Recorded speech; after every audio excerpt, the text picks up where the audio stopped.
आगाज टाइम्स देख रहे हैं आप। मैं हूं आपके साथ पलक शर्मा। वक्त हो गया मॉर्निंग आगाज का, तो आइए रुक करते हैं प्रमुख खबरों की ओर, जहां पहली खबर लखनऊ से है। ग्रीन कॉरिडोर के नीचे 3 स्थानों पर विकसित किए जाएंगे स्पोर्ट्स एरिना। एलडीओ उपाध्यक्ष प्रथमेश कुमार ने ग्रीन कॉरिडोर का निरीक्षण किया और दिशा निर्देश दिए। डालीगंज पुल, हनुमान सेतु व निषादगंज पुल के पास विकसित होगी सुविधा।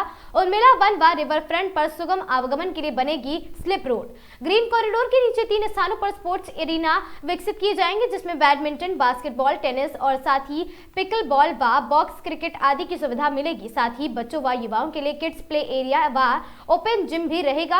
एलडीओ उपाध्यक्ष प्रथमेश कुमार ने मंगलवार को समता मूलक चौक से डालीगंज के मध्य निर्मित किए जा रहे ग्रीन कॉरिडोर का निरीक्षण करके इस बाबत निर्देश दिए हैं। एलडीओ उपाध्यक्ष प्रथमेश कुमार ने बताया कि निषादगंज पुल, हनुमान सेतु व डालीगंज पुल के पास नवनिर्मित ग्रीन कॉरिडोर के नीचे काफी रिक्त स्थान है, जहां लोगों के मनोरंजन व जरूरत के अनुसार सुविधाएं विकसित की जा सकती हैं। इसे ध्यान में रखते हुए इन तीनों स्थानों पर बच्चों व युवाओं के लिए किड्स प्ले एरिया और साथ ही ओपन जिम व स्पोर्ट्स एरिना विकसित करने के निर्देश दिए गए हैं। उन्होंने बताया कि प्राधिकरण ने हाल ही में गोमती नगर में ग्वारी फ्लाईओवर के नीचे स्पोर्ट्स एरिना विकसित किया है, जहां बास्केटबॉल व बैडमिंटन आदि की सुविधा दी गई है और साथ ही रोटरी पर स्कल्पचर्स, मीडियन पर पौधे लगेंगे। आपको बता दें, समता मूलक चौक से डालीगंज पुल तक ग्रीन कॉरिडोर का निर्माण अंतिम चरण में है। इसी माह लोकार्पण के बाद इसे नागरिकों के आवागमन के लिए खोल दिया जाएगा। उपाध्यक्ष प्रथमेश कुमार ने इस रूट का निरीक्षण करके नवनिर्मित चौराहे पर स्कल्पचर्स लगाने का, मीडियन पर पौधारोपण करने के निर्देश दिए। उन्होंने कहा कि निषादगंज से हनुमान सेतु के मध्य विकसित किए गए स्ट्रेच में डबल आर्म स्ट्रीट लाइट्स लगवाई जाए और साथ ही खाटू श्याम मंदिर के पास बनेगी पार्किंग। आपको बता दें, ग्रीन कॉरिडोर के अंतर्गत निषादगंज से हनुमान सेतु के मध्य सड़क चौड़ीकरण का कार्य किया जा रहा। निरीक्षण में पाया गया कि खाटू श्याम मंदिर के पास सड़क पर वाहन खड़े होते हैं। इसके अलावा सड़क किनारे पूजन सामग्री की अस्थायी दुकानें भी लगती हैं और इस पर उपाध्यक्ष ने मंदिर प्रांगण के पास वहां पर वेंडिंग जोन विकसित करने के निर्देश दिए हैं। उर्मिला वन के पास बनेगी स्लिप रोड। एलडीए द्वारा कुकरैल नदी के पास लगभग 18 एकड़ क्षेत्रफल में उर्मिला वन विकसित किया जा रहा है। वर्तमान में यहाँ आने जाने के लिए बांध रोड ही एकमात्र है, जो कि काफी सरल है। और निरीक्षण के दौरान उपाध्यक्ष ने कुकरैल नदी की तरफ से उर्मिला वन एवं रिवर फ्रंट को जोड़ने वाले स्लिप रोड बनाने के निर्देश दिए हैं। स्लिप रोड बनने से इन दोनों जगहों पर आवागमन बेहद आसान हो जाएगा और साथ ही क्षेत्र की उपयोगिता बढ़ेगी। इस मौके पर अधीक्षक अभियंता नवनीत शर्मा, पीआईयू के प्रभारी एके सिंह सेंगर व अधिशासी अभियंता अजीत समेत अन्य लोग उपस्थित रहे।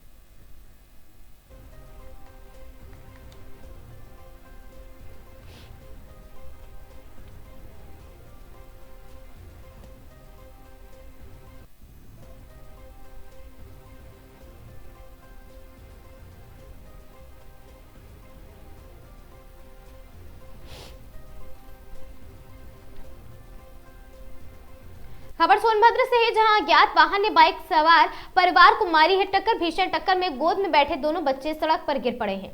एक मासूम की मौत, दूसरा बच्चा गंभीर रूप से घायल। बिना देर किए बाइक सवार परिवार बच्चे को लेकर मौके से निकले हैं। परिवार में पटवत से बिल्ली मारकुंडी खनन क्षेत्र की ओर जा रहे थे। जैसे ही बाइक प्रीतनगर यूको बैंक के पास पहुंची, पीछे से आ रहे अज्ञात वाहन ने उन्हें जोरदार टक्कर मार दी। चौपन थाना क्षेत्र से मंगलवार की घटना बताई जा रही है।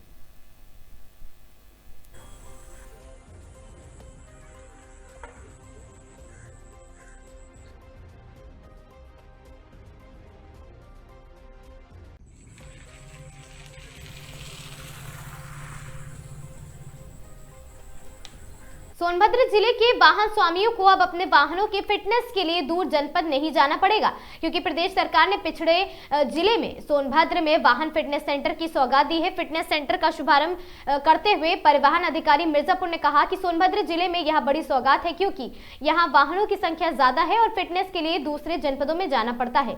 उन्होंने यह भी कहा कि यह सेंटर पूरी तरह कंप्यूटराइज और आधुनिक मशीनों से लैस है, जिससे किसी भी कमी को चेक करके उसका निवारण किया जा सकता है। और उन्होंने यह भी कहा है कि सरकार की स्पष्ट मंशा है कि सड़क पर चलने वाले वाहन पूरी तरह फिट होने चाहिए। इस अवसर पर फिटनेस केंद्र के संचालक राजेश त्रिवेदी, राजेंद्र कुमार, एआरटीओ कौशलेंद्र सहित काफी संख्या में वाहन स्वामी वहां पर मौजूद रहे।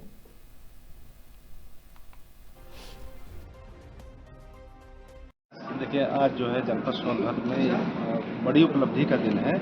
आज एक एटीएस सेंटर का उद्घाटन हो रहा है, ऑटोमेशन सेंटर, और इसके द्वारा वाहनों का तकनीकी परीक्षण मशीनों द्वारा किया जाएगा। और जो भी फिटनेस अभी तक हम लोग वाहन रूप से उसको देख कर जारी करते थे, अब वो सारी बातें जो है मशीन के माध्यम से जो उचित होगी वो किया जाएगा। तो अभी तक जो है बड़े जनपदों में तो ये सुविधा थी, परंतु जो है सोनभद्र जनपद में सुविधा उपलब्ध नहीं थी और बहुत से जनपदों में यूपी के अभी भी नहीं है, लेकिन शासन के निर्देश है कि प्रत्येक जनपद में कम से कम एक ऑटोमेटिक सेंटर होना चाहिए वाहनों के परीक्षण के लिए। तो ये जनपद की पहली उपलब्धि है वाहनों के परीक्षण। पारदर्शिता कैसे रहेगी सर? बिल्कुल पारदर्शिता रहेगी। शुल्क निर्धारण क्या रहेगा? तो जब मशीनें वो काम निर्धारित कर रही हैं तो मानक है, तो जो मानक के अंदर है, जो उस रेंज में आएगा वो वाहन फिट है, सर जो मानक के प्रतिकूल है वाहन फिट है। सर आम वाहन मालिक जो है उसको किस तरह से लाभ पहुंचेगा इस एटीएस से? देखिए, आम वाहन स्वामी को तो लाभ ही लाभ है। ऑनलाइन फीस कटाए, अपने वाहन को लेके आए, उसकी मशीनों से, वाहन की मशीनों से परीक्षण होगी, परीक्षण में पास है तो वाहन जारी हो जाएगा। लगातार ये देखा जाता है कि ट्रकें जो चल रही है, जो ओवरलोड है, उनका डाला काफी ऊंचा है, तो उसमें कैसे करेंगे कि अगली बार अगर कई स्टेप पे चेक बैलेंस हो रहा है तो ये जो डाला ऊंचा है या जो इस तरह की अनियमितता है वो भी तो चेक होगा। स्कूली विद्यालयों तो क्या मान लीजिए कि अब सभी सारी गाड़ियाँ अंडर लोड हो जाएंगी, उनके डाले सही हो जाएंगे? वाहन स्वामी को ये करना पड़ेगा। अब वो चीज़ें या वो दौर नहीं रहा है कि हम उसको अनदेखी कर सकें।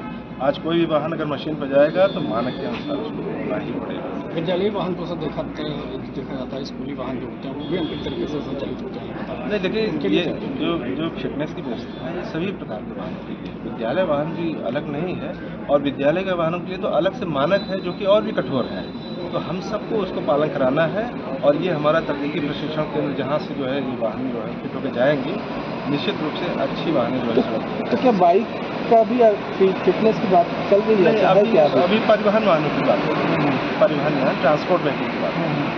सर इससे अलग हटके प्रश्न ये है, गाड़ियाँ हैं, ओला उबर भी कमर्शियल जो एग्रीगेटर है, जो कमर्शियल एग्रीगेटर है वो आएगा इसके दायरे में। सर सोनभद्र जनपद में देखा ही जा रहा है कि सर जो खनिज लेकर वाहन जा रहे हैं काफ़ी ओवरलोड चल रहे हैं, सर इस पर क्या कार्रवाई की जा रही है, किस तरह से आप संज्ञान लेंगे? ओवरलोड का तो इस आज के विषय से जो है थोड़ा सा विषयांतर हो रहा है, लेकिन वो भी चूँकि विभाग का कंसर्न है, अगर 0 पॉइंट पे जहाँ से हम लदान कर रहे हैं अगर वहाँ से इस चीज़ को हम चेक कर सकें, लोड न दिया जाए तो सड़कों पे ओवरलोड दिखेगा ही नहीं।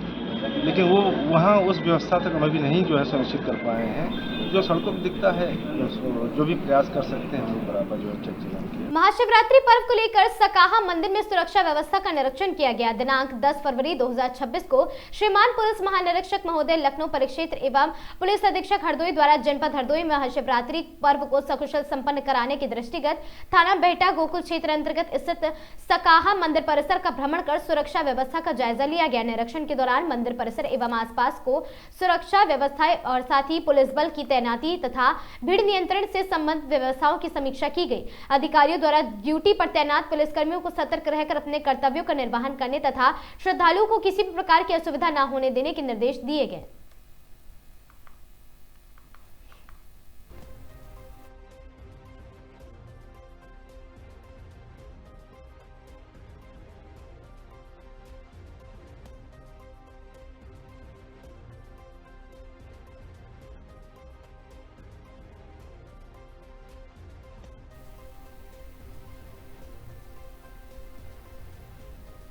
हरदोई थाने के पंचदेवरा पुलिस ने अपहरण के एक मामले में नामजद अभियुक्त को गिरफ्तार कर लिया है। अपहर्ता का सकुशल बरामदगी में सफलता प्राप्त की गई। प्राप्त जानकारी के अनुसार दिनांक 26 जनवरी 2026 को वारी द्वारा थाना पंचदेवरा पर तहरीर दी गई थी कि अभियुक्त नन्हे उर्फ श्यामा कुमार पुत्र कल्लू निवासी ग्राम कुंडी थाना पंचदेवरा जनपद हरदोई द्वारा वादी की पुत्री को बहला फुसला कर अपने साथ ले जाया गया है। उक्त तहरीर के आधार पर थाना पंचदेवरा में मुकदमा अपराध संख्या 13/26 धारा 87/137(2) BNS के अंतर्गत अभियोग पंजीकृत किया गया था और पुलिस द्वारा त्वरित कार्रवाई करते हुए मामले में संबंधित अपहर्ता को सकुशल बरामद कर लिया गया। विवेचना के क्रम में थाना पंचदेवरा पुलिस द्वारा नामजद अभियुक्त नन्हे उर्फ श्याम कुमार को गिरफ्तार कर लिया गया। गिरफ्तारी करने वाली पुलिस टीम में उप निरीक्षक पप्पू राम, कांस्टेबल आदित्य चौधरी, कांस्टेबल विजय पाल तथा महिला कांस्टेबल अंशु शामिल हैं।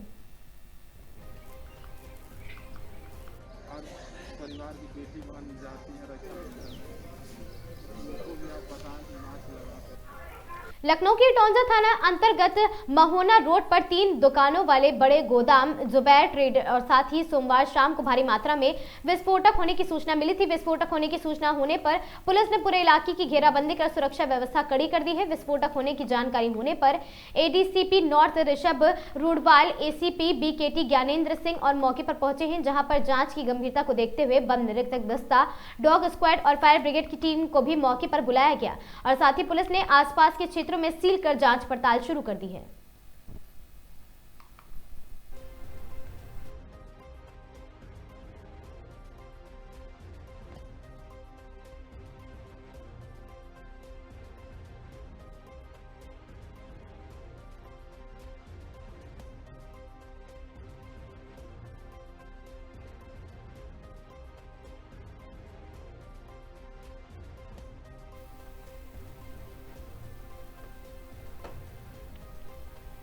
बहराइच से दर्दनाक खबर सामने आई है, जहां एक अनियंत्रित पुलिस वाहन ने सड़क किनारे खड़े लोगों को रौंद दिया है। इस भीषण हादसे में 7 साल की मासूम बच्ची की मौत हो गई है, जबकि 4 लोग गंभीर रूप से घायल हैं। घटना हरदी थाना क्षेत्र के भगवानपुर चौराहे की है। मंगलवार दोपहर हरदी थाना पुलिस वाहन अचानक अनियंत्रित हो गया और सड़क किनारे खड़े लोगों पर चढ़ गया। हादसे में कुसुम नाम की 7 साल की मासूम बच्ची की मौत हो गई है, जबकि वहां पर सुनीता देवी, ज्ञान देवी और शन्नो गंभीर रूप से घायल हो गई है। घायलों को स्थानीय लोगों की मदद से एम्बुलेंस द्वारा जिला अस्पताल पहुंचाया गया। अपर पुलिस अधीक्षक ग्रामीण ने बताया कि मामले की जांच की जा रही है। फिलहाल हादसे के बाद इलाके में दहशत का माहौल व्याप्त है।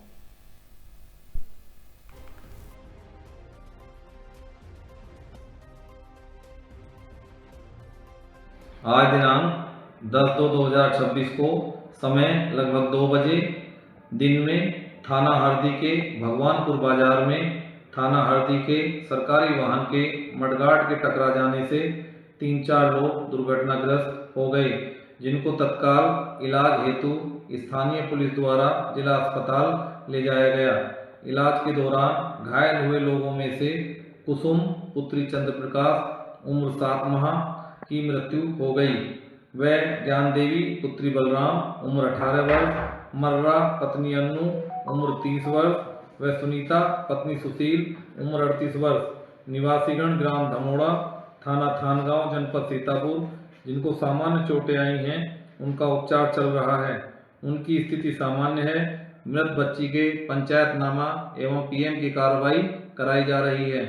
प्रकरण में परिजनों से तहरीर प्राप्त कर समुचित धाराओं में अभियोग पंजीकृत कर वैधानिक कार्रवाई की जा रही है। मौके पर शांति व्यवस्था कायम है।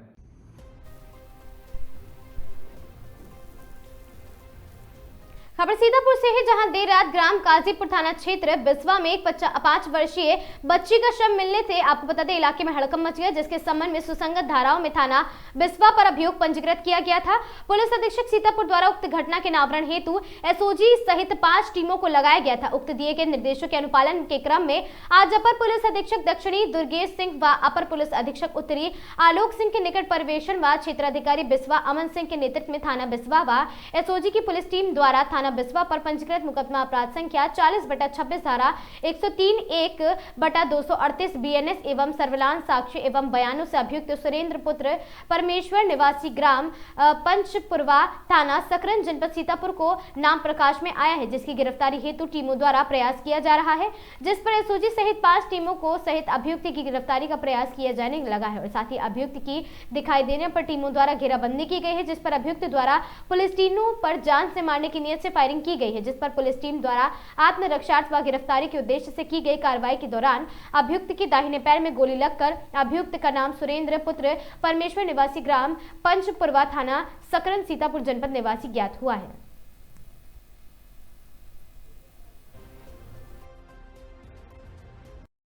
कल देर रात ग्राम काजीपुर में एक 5 वर्षीय बच्ची का शव प्राप्त हुआ था, जिसके संबंध में थाना बिस्वा में सुसंगत धाराओं में अभियोग पंजीकृत किया गया था।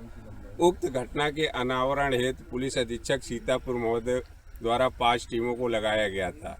उक्त घटना के अनावरण हेतु ग्राउंड सर्विलांस साक्ष्यों एवं बयानों के आधार पर अभियुक्त सुरेंद्र निवासी पंचमपुरवा का नाम प्रकाश में आया। अभियुक्त की गिरफ्तारी के लिए टीमों द्वारा प्रयास किया जा रहा था। इस बीच मुखबिर से सूचना प्राप्त हुई कि अभियुक्त लहसड़ा के आसपास देखा गया है, जिस पर पुलिस पार्टी द्वारा अभियुक्त की गिरफ्तारी हेतु घेराबंदी की गई, जिस पर अभियुक्त ने पुलिस पार्टी को देखते हुए फायरिंग की गई। पुलिस पार्टी द्वारा आत्मरक्षार्थ की गई फायरिंग में अभियुक्त घायल हुआ, जिसे उपचार हेतु अस्पताल भेजा गया है। अग्रिम विधिक कार्रवाई की जा रही है। खबर एटा से है, जहां खाना बनाते समय घर में लगी भीषण आग, हजारों का गृहस्थी का सामान जलकर खाक हो गया। धुएं का गुब्बार और आग की लपटें देख आसपास के गांव के लोग दौड़े मौके पर पहुंचे और ग्रामीणों की मदद से आग पर पाया गया काबू। कड़ी मशक्कत के बाद काबू पाया गया। बागवाला थाना क्षेत्र के मानिकपुर गांव की है पूरी घटना।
महोबा की कपराई थाना क्षेत्र में राष्ट्रीय राजमार्ग के पास मिले एक अज्ञात शव की गुत्थी सुलझ गई है। गोगौरा चौकी के पास पानी भरे गड्ढे में मिले शव की शिनाख्त पड़ोसी जनपद हमीरपुर के राठ निवासी 15 वर्षीय शंभू श्रीवास्तव के रूप में हुई है। मृतक बीते 3 फरवरी से लापता था। महोबा की कपराई थाना क्षेत्र अंतर्गत सागर कानपुर राष्ट्रीय राजमार्ग पर सोमवार की शाम उस वक्त सनसनी फैल गई जब गोगौरा चौकी के पास एक पुलिया के नीचे पानी भरे गड्ढे में एक किशोर का शव उतराता हुआ पाया गया है, जिसकी सूचना पर मौके पर पहुंची कपराई पुलिस ने शव को कब्जे में लेकर शिनाख्त के प्रयास शुरू कर दिए थे। शव को जिला अस्पताल की मोर्ची में रखवाया गया।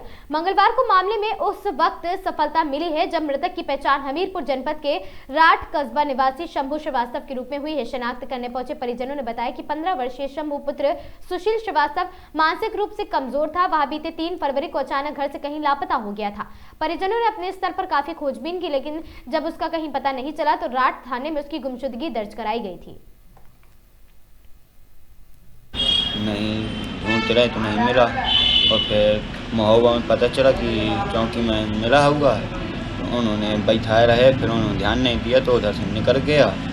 फिर 2-3 दिन बाद पता चला कि गोदी कोतवारी नदियों में तालाब वाला में मिला है कद्दू में। कब सूचना मिली थी आप? ये अभी कल ही तो मिली है।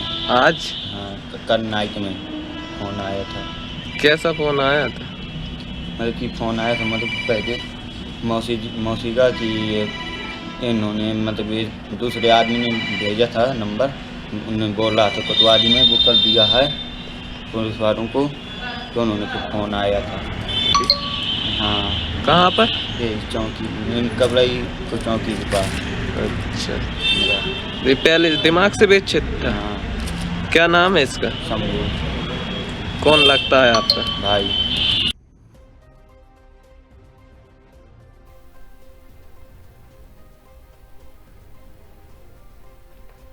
महोबा में खुशियां उस वक्त अफरा तफरी में तब्दील हो गई जब एक धार्मिक अनुष्ठान के दौरान मधुमक्खियों ने ग्रामीणों पर हमला बोल दिया। श्रीनगर थाना क्षेत्र के मुरानी गांव में बोरवेल की सफलता पर आयोजित हवन के धुएं ने मधुमक्खियों को भड़का दिया है। महोबा जनपद के श्रीनगर थाना क्षेत्र का मुरानी गांव में मंगलवार को अचानक चीख पुकार मच गई है। यहाँ स्थित बब्बा जू मंदिर में ग्रामीण श्रद्धा भाव से हवन पूजन कर रहे थे, लेकिन किसी को अंदाजा ही नहीं था कि एक छोटी सी चूक हादसे का कारण बन जाएगी। दरअसल गाँव के रहने वाले 34 वर्षीय धर्मपाल ने हाल ही में अपने घर पर पानी के लिए बोरिंग कराई थी। बोरवेल में पर्याप्त और मीठा पानी निकलने की खुशी में धर्मपाल ने पूरे परिवार और ग्रामीणों के साथ मिलकर मंदिर में भोज और हवन का कार्यक्रम आयोजित किया था। जैसे ही विधि विधान से हवन शुरू हुआ और उससे धुआं उठा है, मंदिर के समीप लगा मधुमक्खियों का छत्ता भड़क उठा। मधुमक्खियों की झुंड को देखते देखते वहां पर मौजूद भीड़ पर हमला कर दिया। मंदिर परिसर में भगदड़ मच गई। लोग अपनी अपनी जान बचाने के लिए इधर उधर भागने लगे, लेकिन मधुमक्खियों ने कई लोगों को बुरी तरह से डंक मारकर घायल कर दिया है। और इस हमले की चपेट में आकर मुख्य यजमान धर्मपाल और उनका 20 वर्षीय पुत्र अंकित गंभीर रूप से घायल हो गए। इसके अलावा धर्मपाल के भाई गुमान अमर सिंह और गांव के ही आशाराम व राम अवतार का भी मधुमक्खियों ने अपना निशाना उन्हें बनाया है। सबसे ज्यादा दर्दनाक मंजर तब दिखा जब से 6 साल की नन्ही मासूम महक पर भी इन हमलावर मधुमक्खियों ने खुद को नहीं बचा सकी। अस्पताल के इमरजेंसी वार्ड में तैनात डॉक्टरों की टीमें सभी का उपचार कर रही है। फिलहाल सभी घायलों को हालत खतरे से बाहर बताई जा रही है।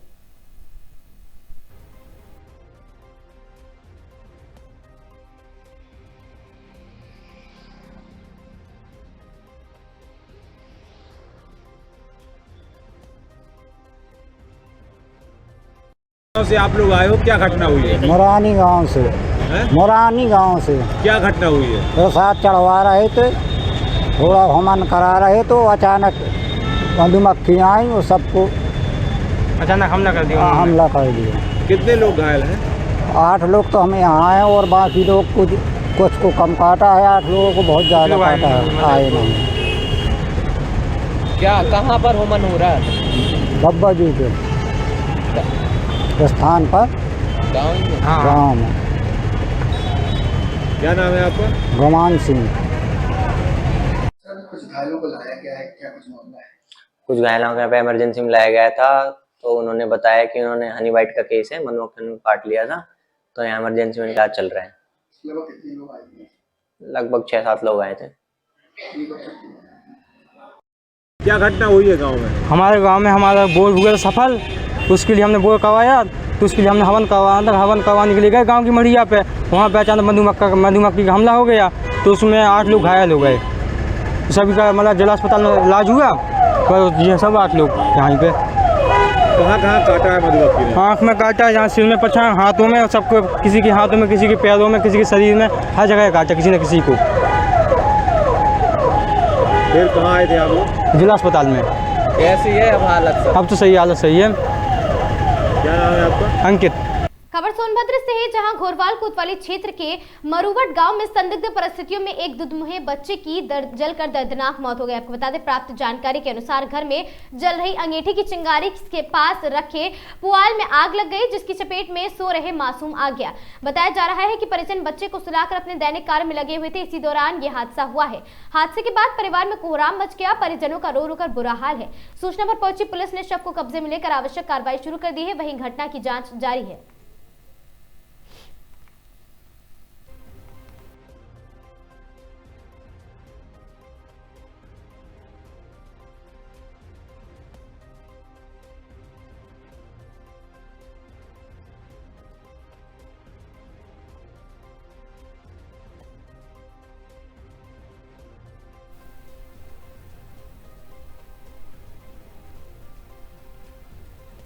खबर औरैया से है, जहां 18 फरवरी से शुरू हो रही यूपी बोर्ड परीक्षा हाई स्कूल व इंटरमीडिएट के छात्र छात्राओं को हवन पूजन के साथ परीक्षा हेतु विदा किया गया। साथ ही 26 जनवरी के सांस्कृतिक कार्यक्रम में हिस्सा लेने वाले छात्र छात्राओं को जसवी फाउंडेशन की अध्यक्षता में अपर्णा सिंह व सोशल डेवलपमेंट कमेटी के प्रदेश अध्यक्ष आसिफ सिद्दीकी द्वारा मेडल व प्रशंसा प्रमाण पत्र के साथ शिक्षकों को डायरी व शॉल उड़ाकर सम्मानित किया गया।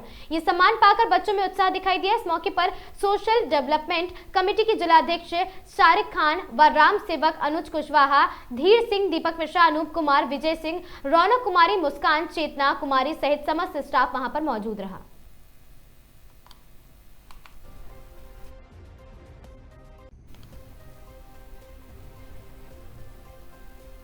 जनपद हरदोई के कोतवाली शाहबाद क्षेत्र अंतर्गत ग्राम मलकापुर में परिवार को बंधक बनाकर की गई लूट की सनसनीखेज वारदात का पुलिस महकमे में हड़कंप मच गया। अज्ञात बदमाशों ने एक मकान में घुसकर अधेड़ सहित परिवार के सदस्यों को बंधक बनाते हुए 30,000 रुपए नगद एवं लाखों रुपए के जेवरात लूट लिए। प्राप्त जानकारी के अनुसार पीड़ित अनीस पुत्र समीर उम्र लगभग 50 वर्षीय निवासी ग्राम मलकापुर के घर में 4 से 5 अज्ञात बदमाशों ने वारदात को अंजाम दिया है। बदमाशों ने पहले परिवार को बंधक बनाया और फिर घर में रखी नकदी व कीमती जेवरात समेट कर फरार हो गए। घटना की सूचना मिलते ही पीड़ित परिवार द्वारा डायल 112 पर कॉल कर पुलिस को जानकारी दी गई है। घटना की गंभीरता को देखते हुए पुलिस अधीक्षक जनपद हरदोई अशोक कुमार मीणा सहित अन्य वरिष्ठ अधिकारी मौके पर पहुंचे हैं और पीड़ित व परिजनों से वार्ता कर उन्हें शीघ्र एवं यथोचित कार्रवाई का आश्वासन दिया। इसके उपरांत मामले को संज्ञान में लेते हुए वहां पर श्रीमान पुलिस उप महानिरीक्षक लखनऊ परिक्षेत्र द्वारा भी घटनास्थल का निरीक्षण किया गया है।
आपको बता दें खबर सीतापुर से है, जहां अवैध असलहा फैक्ट्री पर एसटीएफ और साथ ही तालगांव पुलिस की संयुक्त टीम ने भंडाफोड़ किया है। आरोपी माया राम को एसटीएफ ने किया है गिरफ्तार। अपने घर में अवैध तमंचे का करता था निर्माण। 10 तमंचे और तमंचे बनाने की सामग्री बरामद की गई है। 8 से 10 हजार रुपए लोगों को बेचता था एक अवैध तमंचा। आपको बता दें खबर सीतापुर से है, जहां पर आरोपी माया राम को एसटीएफ ने गिरफ्तार कर लिया है और अवैध असलहा फैक्ट्री का एसटीएफ और तालगांव पुलिस ने संयुक्त टीम के साथ भंडाफोड़ किया है।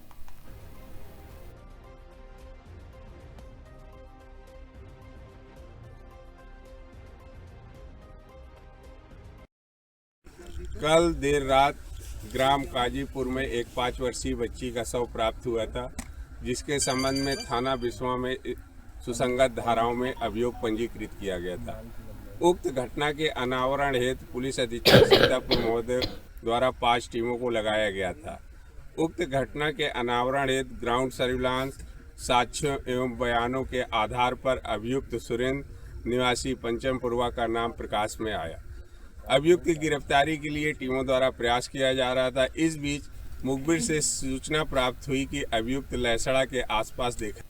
इटावा जिले के भरथना क्षेत्र के ग्राम पड़ियापुर में सोमवार सुबह एक दिल दहला देने वाली वारदात सामने आई है। पति द्वारा प्रेम संबंध का विरोध करना पत्नी को इतना नागवार गुजरा कि उसने अपने प्रेमी के साथ मिलकर कुल्हाड़ी से पति की निर्मम हत्या कर दी है। हत्या की पूरी योजना पहले से बनाई गई थी। पुलिस ने इस सनसनीखेज हत्याकांड का 24 घंटे के भीतर खुलासा करते हुए पत्नी और उसके प्रेमी को गिरफ्तार कर जेल भेज दिया है।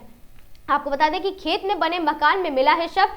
मृतक की पहचान रणवीर सिंह यादव 45 वर्षीय पुत्र लाखन सिंह निवासी ग्राम पड़ियापुर के रूप में हुई है। सोमवार सुबह मृतक के पिता लाखन सिंह जब अपने घर से करीब 150 मीटर दूर खेत में बने बेटे के मकान पर पहुंचते तो चबूतरे पर बेटे का खून से लथपथ शव पड़ा था। शव के पास ही खून से सनी कुल्हाड़ी रखी हुई थी। सूचना पर थाना भरथना पुलिस फॉरेंसिक टीम के साथ मौके पर पहुंची है और शव को कब्जे में लेकर पोस्टमार्टम के लिए भेज दिया है। मृतक के भाई प्रदीप उर्फ लालू की तहरीर के आधार पर पुलिस ने मृतक की पत्नी पूजा और साथ ही उसके प्रेमी अर्पित और अर्पित के पिता सर्वेश के खिलाफ हत्या का मुकदमा दर्ज कर जांच शुरू कर दी है। एसपी ग्रामीण श्री चंद्र ने बताया कि पुलिस पूछताछ में पत्नी पूजा ने हत्या की पूरी कहानी बताई है और साथ ही उसने बताया कि प्रेमी के घर आने से पहले उसने घर में मौजूद मोती नाम के कुत्ते को बबूल के पेड़ से बांध दिया था ताकि कोई भी शोर ना हो। कुत्ते को खाना पानी देकर वह निश्चिंत हो गई थी। इसके बाद पति रणवीर को शराब पिलाई थी और जब वह नशे में पूरी तरह धुत हो गया तो कुल्हाड़ी से लगातार 9 वार किए हैं, जिससे उसकी मौके पर ही दर्दनाक मौत हो गई है। पुलिस के अनुसार पूजा और अर्पित के बीच करीब 1 साल से प्रेम संबंध चल रहा था।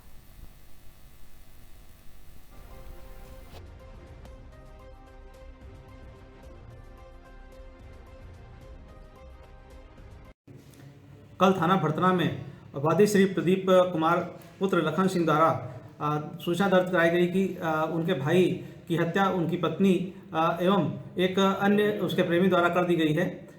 इस सूचना पर थाने पर सुसंगत धाराओं में तत्काल ही अभियोग पंजीकृत कर लिया गया था। साथ ही साक्ष्य के क्रम में उन दोनों अभियुक्तों की गिरफ्तारी सुनिश्चित की गई है, जिनके नाम अर्पित कुमार पुत्र सर्वेश कुमार जो कि उसी गांव पड़ियापुर का ही रहने वाला था। साथ में मृतक की पत्नी को भी गिरफ्तार किया गया है।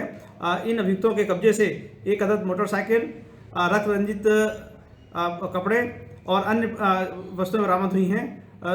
इन दोनों अभियुक्तों को गिरफ्तार करके जेल भेजा जा रहा है। शीघ्र ही साक्ष्य के क्रम में कठोर विधि कार्रवाई सुनिश्चित की जाएगी। खबर सीतापुर से, जहां दुष्कर्म के बाद 5 वर्षीय बच्ची की गला दबाकर हत्या के आरोप में पुलिस की मुठभेड़ में अभियुक्त के पैर में गोली लगी है। मंगलवार की सुबह मिला था झोपड़ी से खून से लथपथ मासूम बच्ची का शव। पुलिस की गोली लगने के बाद हिस्ट्री शीटर अभियुक्त सुरेंद्र गिरफ्तार हुआ है। मौके से 315 बोर का तमंचा, कारतूस व 500 रुपए बरामद है। एसओजी व थाना बिस्वा पुलिस की संयुक्त कार्रवाई की गई है। प्राप्त हुआ था, जिसके संबंध में थाना बिस्वा में सुसंगत धाराओं में अभियोग पंजीकृत किया गया था। उक्त घटना के अनावरण हेतु पुलिस अधीक्षक सीतापुर महोदय द्वारा 5 टीमों को लगाया गया था। उक्त घटना के अनावरण हेतु ग्राउंड सर्विलांस साक्ष्यों एवं बयानों के आधार पर अभियुक्त सुरेंद्र निवासी पंचमपुरवा का नाम प्रकाश में आया।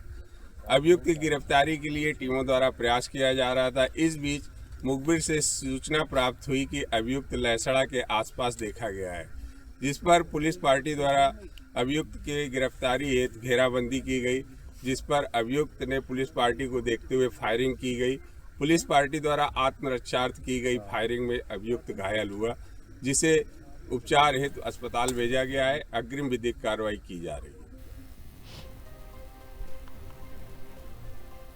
खबर सीतापुर से, जहां अवैध असलहा फैक्ट्री का एसटीएफ और तालगांव पुलिस की संयुक्त टीम ने भंडाफोड़ किया। आरोपी माया राम को एसटीएफ ने किया गिरफ्तार। घर में अवैध तमंचों का करता था निर्माण। 10 तमंचे और तमंचे बनाने की सामग्री की गई बरामद। 8 से 10 हजार में लोगों को बेचता था अवैध तमंचे।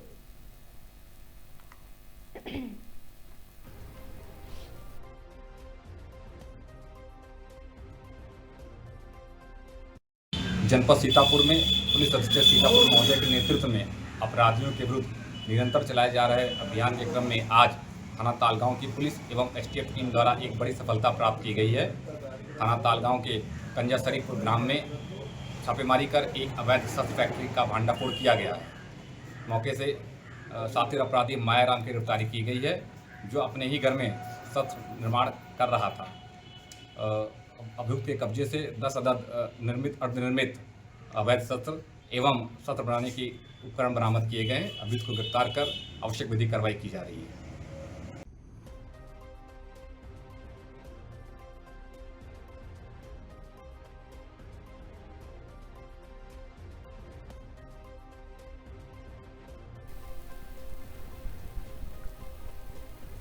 खबर जयपुर से है, जहां भारत की जनगणना 2027 के प्रथम चरण के अंतर्गत मकान सूचीकरण एवं मकान गणना कार्य हेतु जिला एवं 4 स्तर ग्रामीण में अधिकारियों का 2 दिवसीय जिला स्तरीय प्रशिक्षण सोमवार को जिला कलेक्ट्रेट सभागार में आरंभ हुआ है। प्रशिक्षण का उद्घाटन प्रमुख जनगणना अधिकारी एवं जिला कलेक्टर डॉक्टर जितेंद्र कुमार सोनी की अध्यक्षता में किया गया। इस अवसर पर जिला कलेक्टर डॉक्टर जितेंद्र कुमार सोनी ने अधिकारियों को निर्देशित किया है कि 4 स्तर पर नियुक्त सभी अधिकारी तकनीकी प्रशिक्षण को बारीकियों से गंभीरता से समझे तथा प्रयोगी हैंड्स ऑन अभ्यास को प्राथमिकता दे और साथ ही स्वगणना एवं फील्ड कार्य की समय अवधि की जानकारी ले। और साथ ही प्रशिक्षण के दौरान जनगणना कार्य निदेशालय राजस्थान के प्रशिक्षक एवं संयुक्त निदेशक श्री अविनाश शर्मा ने बताया कि जनगणना 2027 राष्ट्रीय महत्व का कार्य है। उन्होंने बताया कि जनगणना 2027 के प्रथम चरण के अंतर्गत मकान सूचीकरण एवं मकान गणना कार्य स्वगणना के माध्यम से 1 मई से 15 मई तक तथा फील्ड कार्य 16 मई से 14 जून तक संपन्न किया जाएगा।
खबर सीतापुर से है, जहां ई रिक्शा व यात्री में हुई जमकर मारपीट। वीडियो सोशल मीडिया पर हो रहा वायरल।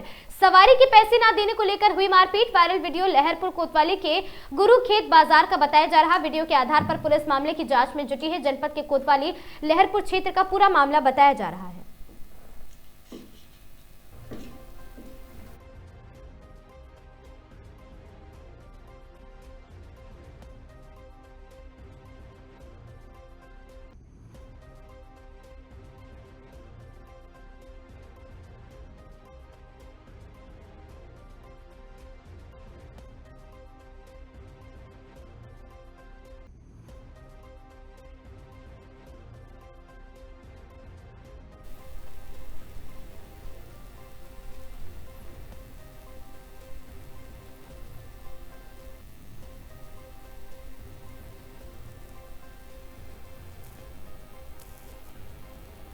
देहरादून के एक प्रतिष्ठित स्कूल में बच्चों के अपहरण की कोशिश की खबर ने मंगलवार को पूरे शहर में हड़कंप मचा दिया। आनन फानन में जांच शुरू हुई।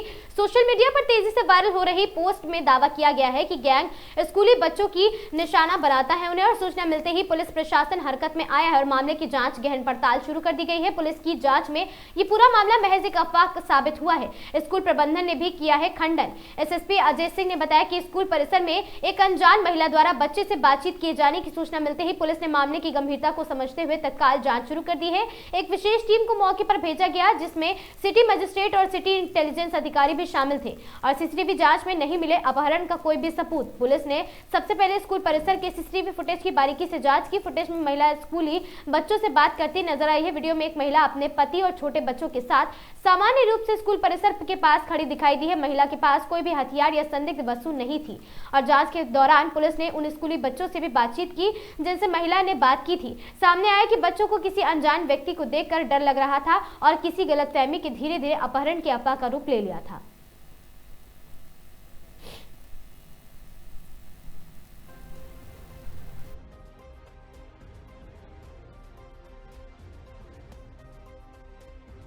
सीसीटीवी वायरल होता है और पैनिक फैल जाता है, इसमें अभी तक की जांच क्या हुई और क्या कुछ पूरा मामला था? देखिए, जो पैनिक क्रिएट हुआ वो कुछ कंट्रोल उनकी कॉज पर हुआ। बहुत सारे सोशल मीडिया ग्रुप्स पर कुछ चीज़ें शेयर होने लगी जिस पर हमने देखा कि एक स्कूल के बारे में लिखा है कि वहाँ पर कोई गैंग सक्रिय है और एक बच्ची का अपहरण या उसको इंजेक्शन लगा के किडनैप करने का प्रयास हुआ। चूँकि बहुत ही गंभीर प्रकरण की सूचना इस तरह से प्रसारित हुई और सोशल मीडिया में भी आई तो तत्काल स्कूल को चिन्हित करते हुए वहाँ पर हमने टीम भेजी, ज्वाइंट टीम।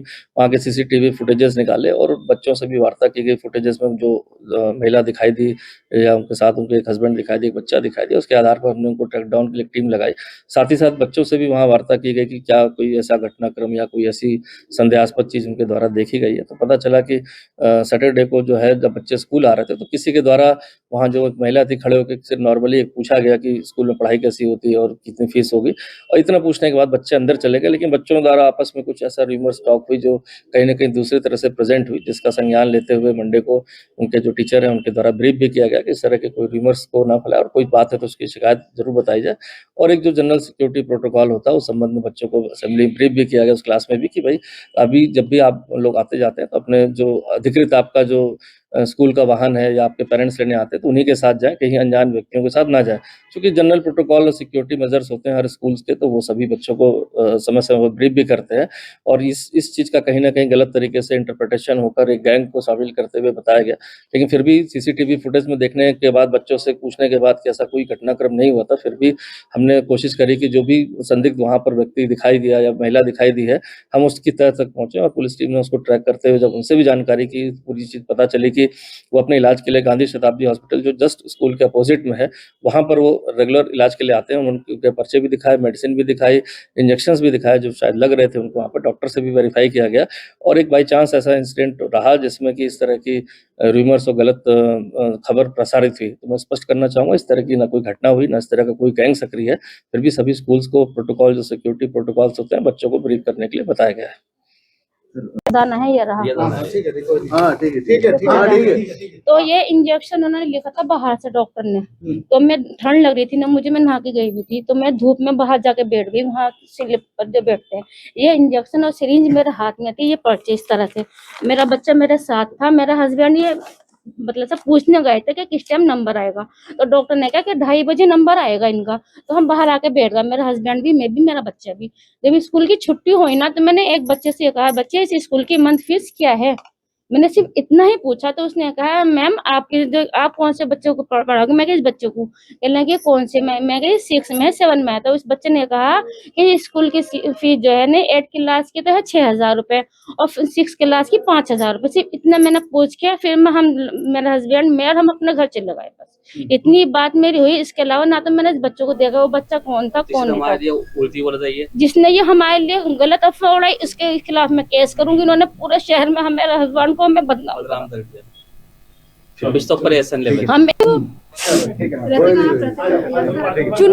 मॉर्निंग आगाज की इन खबरों में आज के लिए बस इतना ही। ऐसी खबरों से लगातार जुड़े रहने के लिए बने रहें हमारे साथ और देखते रहें आगाज टाइम्स।